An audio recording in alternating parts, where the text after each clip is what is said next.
Right, the grades are back. The grades are back. And we move, baby. This time we are analyzing, we're talking about the game that followed after that Nottingham Forest game. It was Wolves versus Manchester United. And you know what? It was a boring game. I hope this won't be a boring review. I told you it's the Football Power Hour. You're rocking with me, Butona Papi. We're just gonna really make this one quick because the game was just it was let me see if I still have that sound. Hold on. Let me see if I still have that sound effect. I do.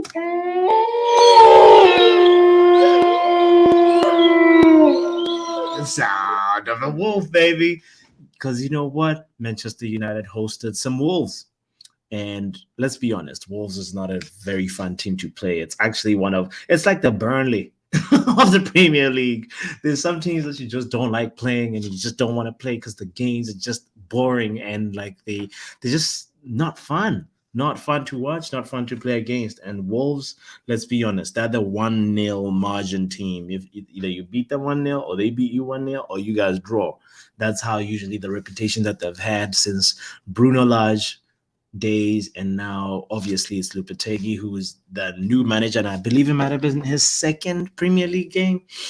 The main thing is he had a lot of time in Spain with his team in Cadiz. They played two games before that, two friendlies before that, and then Lopetegui has had some time to work his players and sort of teach them what his ethos are. So, but we all know it takes a long time for a team to actually gel and for a team to actually start playing a new manager because they have to unlearn some things and relearn or learn new concepts and new styles. So this game really, it was just it it ended as a 1-0, and the all important person that made the difference was Marcus Rashford. So we got to give him the flowers for that and say, Marcus, ooh, the boys in red hot form. So, okay, the stats real quick. It was 54% possession because Manchester United is the host, and also Manchester United has the most shots on target, and with 6 shots, and Wolves registered 3 shots on target. So honestly, it was just one of those things where even the chances weren't really clear cut chances for any of the teams. Even say for example, De Gea pulled out was only tested like after 57 minutes or so. So let's just go straight into it and just say, all right. So the build up to that game was obviously dominated by the fact that Marcus Rashford was included from the starting lineup because he actually revealed the reason why he was excluded a little later. He had overslept, whether he was on Pornhub or Call of Duty or whatever, I don't know. But the main thing is let Marcus Rashford get his sleep, because anytime he sleeps a little bit, it seems like he's doing good. So big up to you, Marcus Rashford. I'm all on the team of more sleep. More sleep, more rest, So Marcus Rashford, he came in as a sub in the second half, and he made two very, very, very important key moments, contributions, and one of the goals was chopped off. But all right, let's talk about David De Gea real quick, just as how we've been doing, starting from the back. We had David De Gea. As I said, he was tested a little later into the game, and then also pulled out a very important save, I think in the 93rd minute. It was a point blank save for a Raul Jimenez header that was pretty much coming from a corner kick that would have pretty much ended the game with a 1-1 draw. So David De Gea gets an A for that amazing A for amazing. And then Malacia also started this game, and what's his name? Eric Ten Hag continued to show that he does not want Harry Maguire in this team, or he wants to keep him as the sitting captain, the captain on the bench. That's how we're going to call him. So Malacia started, and Malacia had a solid game. Offensively, he was there, effective on the ball, reliable, and with his ball security, and also the fact that he linked up with Luke Shaw when he needed to. He helped obviously Marcus Rashford, with the overlap. When that first goal came in, Malacia does a very unnoticed overlap that actually helps have Rashford catch. I believe it's Collins, the number 4 for Wolves. Maybe I'm mistaken, but Collins is the one who makes the mistake, who doesn't actually stop Rashford, and then Rashford is sort of in there in the danger zone with the ball, and he pulls off his shot. So Malacia was there defensively, but needs to be there, needs to contribute more offensively. So that's why he's going to get a high B. Okay, Luke Shaw. Oh man, in a new position, doing so well. Amazing contribution. Very good, very good defensively and offensively. So that's why he gets that nice solid A. Varane is a Rolls Royce. Varane. Oh man, you gotta just say Varane. He's just going on with this form from the World Cup. He's just showing what class of the class of a player that he is, and I just want to just give him the flowers that he deserves and say I was one of those people that was crying when he was limping. He limped off that in extra time, France versus Argentina, and I was like, no, Varane's hamstring. Called my mom. Let's go. Let's pray for this man's hamstrings, and his hamstrings are still intact. So he gets that A for that amazing defensive display. He kept Diego Costa quiet. Him and Casemiro actually really worked well in terms of guarding, making sure that Diego Costa, even when he gets a chance at goal, it's not really that clear. It's not, so big up to Varane for that. Aaron Wan-Bissaka also killing it. Aaron Wan-Bissaka does not look out of place. Spider-Man, keep shooting them spiders, because this man is out here. We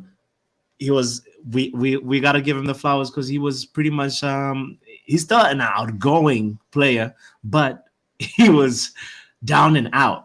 But he's not down now. He's just out going, if you get what I mean. So he gets that A. And then Casemiro continues to show why he's the glue to this team. He shows why he's the cement, as Eric Ten Hag refers to him. He's the thing that kind of brings everything together. That umami. That's what Casemiro is. He's the flavor for the team, and the man is doing great. And he continues to get that A, like Neves was doing for Wolves in that game. He was diffusing any of the danger moments that were coming, and he was, just always present and not losing the ball all the time.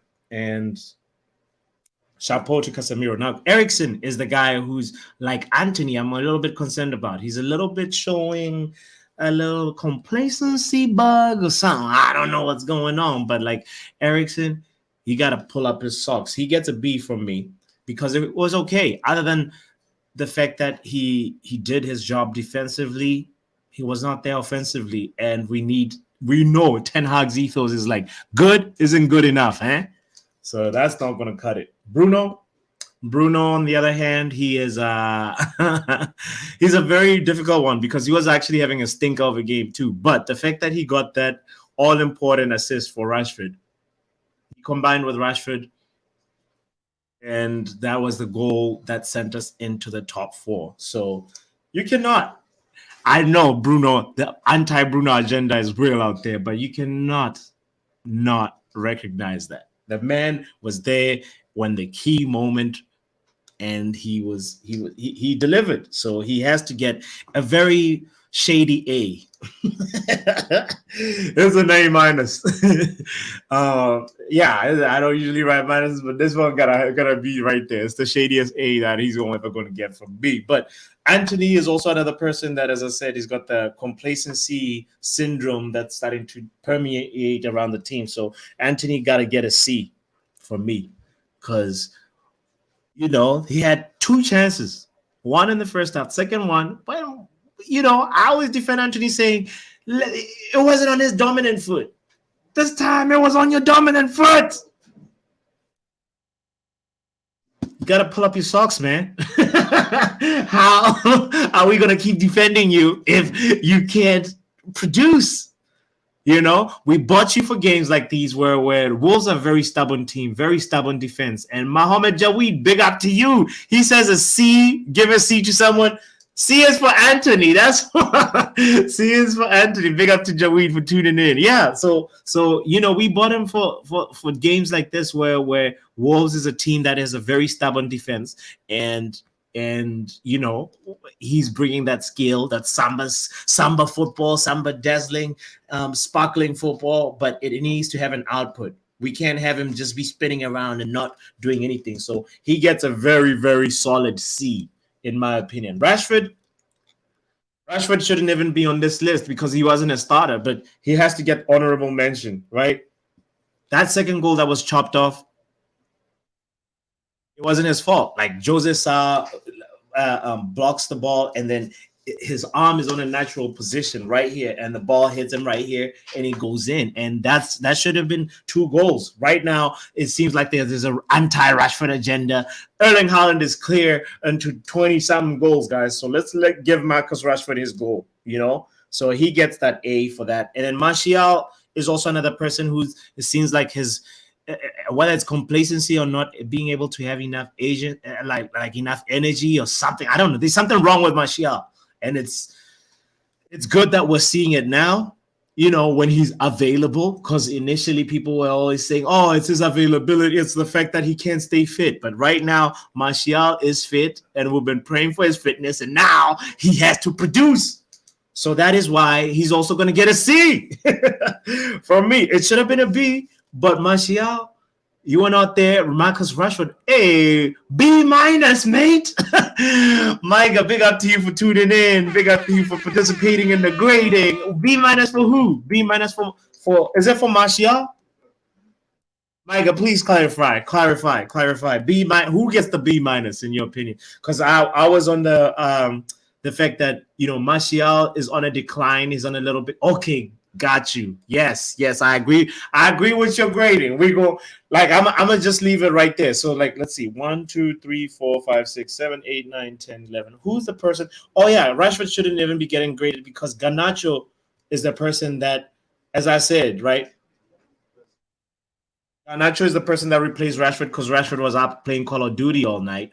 And then you know the amazing thing about this situation, guys, I gotta say, is the fact that Ten Hag showed that, hey, you break a rule, there's a consequence, but that's not, and that's the end of it. Once you serve the punishment for it, you know, that's the end of it. And that, I wish Ronaldo had I don't want to bring it back to Ronaldo, but I wish Ronaldo had, you know, looked at some of these situations like that, because Ten Hag is actually a very, very objective man, and he sticks to his word. And the fact that he gave Rashford his punishment and then was like, oh, I'm not going to be those managers that are too stubborn to be like, oh, I don't need you anymore. You offended me. You know, he called upon him on he didn't even wait till the 60th minute or 65th minute. He was just like, Marcus, you're coming in. You missed out on the first half. You know what I mean? The message has been sent to the rest of the team that if you do not participate in how in Ten Hag's 10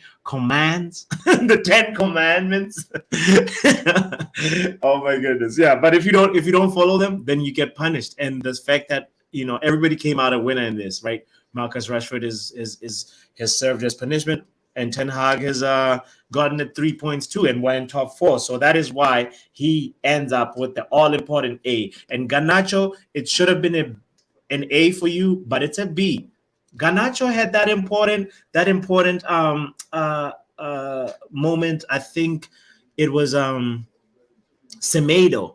It was Nathan Semedo or Nelson Semedo, whatever his first name is. Semedo made a very lousy pass to Jose Sa, and Garnacho was doing the right thing, you know, sniffing for that moment, sniffing for a very, you know, a mistake from a center back, and he was right there, you know, and he got the thing. He could have even dribbled Jose Sa if he wanted, because he had an acute angle towards the goal. But at the end of the day, Garnacho is still young. He can grow from that. He knows next time when he gets an opportunity like that he's going to not sleep on it, and he's going to put it away. So it was in the 16th minute, if I remember correctly. So it was a one-on-one situation versus Jose Sa that he should have put away. And had he put it away, we wouldn't have called upon Rashford. Rashford would have had to wait a lot longer for his chance. But actually, maybe it ended up for the better that way at the end of the day. So these are the grades for the Wolves game. And we did not throw them away because you know what?